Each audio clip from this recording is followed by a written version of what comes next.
Welcome. In this video I'm going to show you how you can set up brightness level manually on your camera on the Redmi Note 12 Pro.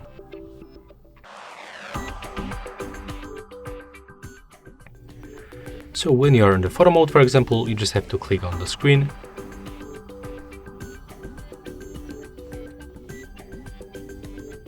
click and hold, and after that you will get the sun icon. So we can increase or decrease brightness level.